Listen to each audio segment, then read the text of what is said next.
साथियों नमस्कार। आपके लिए पुनः कुंडली कैसे सीखें इसके तीसरे पार्ट में आपको बताने के लिए आमंत्रित हूँ कि अब हम ग्रहों की स्थिति के बारे में जानें। कौन सा ग्रह कहाँ बैठा था, ऊंच नीच मैंने आपको बता ही दिया था। इसी प्रकार से सूर्य सबसे पहले ग्रह को मैं लेता हूँ। सूर्य के बारे में विस्तार से आपको बताता हूँ। सूर्य जिसके अच्छे बैठे हो, सूर्य जिसकी लग्न में बैठे हो, उसका क्या प्रभाव होगा। अभी मैं भावों की चर्चा नहीं करूंगा, प्रथम भाव से लेकर द्वादश भाव तक की चर्चा नहीं करूंगा। मैं आपके साथ चर्चा करूंगा केवल सूर्य के द्वारा हमें क्या क्या प्राप्त हो सकता है। तो पहली चर्चा, सूर्य जिसके लग्न में हो या उच्चस्थ बैठे हो, उन पर विष्णु जी भगवान महाराज की बड़ी विशेष कृपा होती है। क्योंकि सूर्य के जो देवता हैं तो विष्णु जी हैं।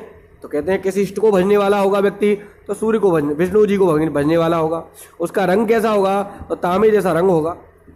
उसका उच्च स्थान, मैंने आपको जब पिछले पार्ट में बताया था कि सूर्य का जो उच्च स्थान होता है वो मेष का होता है। प्रथम का सूर्य उच्च का होता है और सप्तम का नीच का होता है। इसका समय, तो सूर्य का समय ही सूर्योदय में है। जब भी सूर्योदय होते हैं तो आप क्या करते हैं, सबसे पहले एक लोटे में जल लेते हैं, उसमें नहीं रोली डाल देते हैं। रोली डालने के बाद और सूर्य को जल दे देते हैं।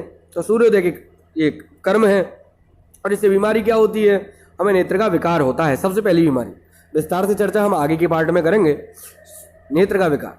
और इसका दिन रविवार है। इसके मित्र ग्रह कौन कौन से हैं, तो हमारे सूर्य के जो मित्र ग्रह हैं वो चंद्र है, बृहस्पति है और मंगल है। अब शत्रु ग्रह कौन कौन से हैं, तो शत्रु ग्रह राहु है, केतु है, शनि है और शुक्र है। अब देख लीजिए, आप विचार कर लेना आपकी कुंडली में कौन कौन से ग्रह सूर्य के साथ बैठे हैं। क्या चंद्र बैठा है, बृहस्पति बैठा है या मंगल बैठा है, तो मित्र हो गया। राहु बैठा है, केतु बैठा है तो शत्रु हो गया।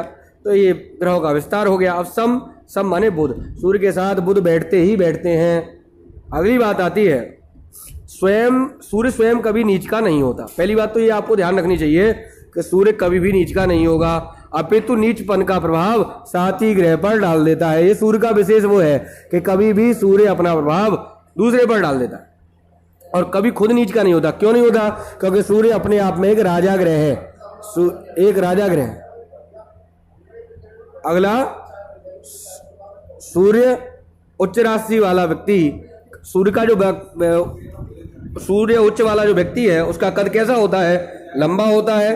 और रंग कैसा होता है, गेहुआ होता है।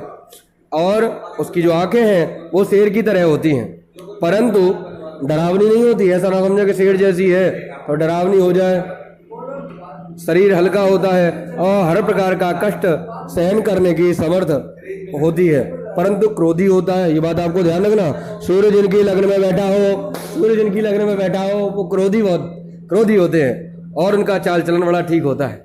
अगली बात, सूर्य जब नीच का हो रहा हो, तो नीच का हो रहा हो ये आपको कुंडली में अपने आप पता कैसे लगेगा, आपके मन में विचार होगा। कैसा विचार होगा कि सूर्य जब नीच का होगा तो उसका प्रभाव क्या होगा। तो पहली बात मैं आपको बता दूं, उसके मुंह से थूक आता रहेगा, पहली चीज। दूसरा, शरीर के अंग का नकारा हो जाएगा उसका। तीसरी चीज में, जो व्यक्ति भैंस पालते हो, उसमें लाल भैंस है, भूरी भैंस है, वो क्या होती है, वो मर जाती है, जिनके सूर्य बेकार होते हैं। तो विशेष करके आप याद रखना, जब भी आपके परिवार में ऐसा हो रहा हो तो आप क्या करेंगे, लाल और ऐसा आपको दिखने लग जाए, जैसे मुंह से आपके थूक आने लग जाए या शरीर से का अंग काम ना करे, तो आप ये ध्यान रखना आपका सूर्य बेकार होता चला जा रहा है, नीच में चला जा गया है। तो उसके लिए आप उपाय क्या करेंगे, गुड़ खाकर, पानी पीकर अपने कार्य का आरंभ करेंगे, किसी भी कार्य का, जिससे आपको ये जो दोष है वो निवृत्त हो जाएगा। अगली बात आपको और बताता हूँ, सूर्य के साथ जब राहु मिलते हैं, सूर्य के साथ जब राहु बैठ जाते हैं, आप अपनी कुंडली में देखिए, दर्शाइए और विचार कीजिए। सूर्य के साथ जब राहु बैठे होंगे तो आपके विचारों में गंदापन होगा। केतु के मिलने पर पाँव में क्या होगी, खराबियाँ, जैसे खुजली होना, ये स्वाभाविक है। अगला, शनि के मिलने पर सदा उसी व्यक्ति के सिर पर इश्क सवार रहता है, किसी स्त्री से वो प्रेरित रहता है। आदमी है तो स्त्री से, और पुरुष है तो स्त्री है तो पुरुष से ये प्रेरित होगी। अगली बात, सूर्य जिस राशि पर बैठा हो या जिस घर में बैठा हो, उस घर का स्वामी के प्रभाव को वो नीच कर देता है, चाहे किसी घर में बैठा हो।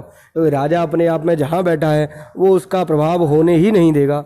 दूसरी बात, अतः राशिफल के उपाय के द्वारा इसको पुष्ट कर लेना अपेक्षित होता है। जैसा जिसका उपाय है वैसा ही हम उपाय कर लेना चाहिए। ये मैंने आपको सूर्य के बारे में बताया। अगले स्टेप में मैं आपको चंद्र के बारे में, अनेकों बारे में बताऊंगा। ध्यानपूर्वक समझेंगे और जानेंगे।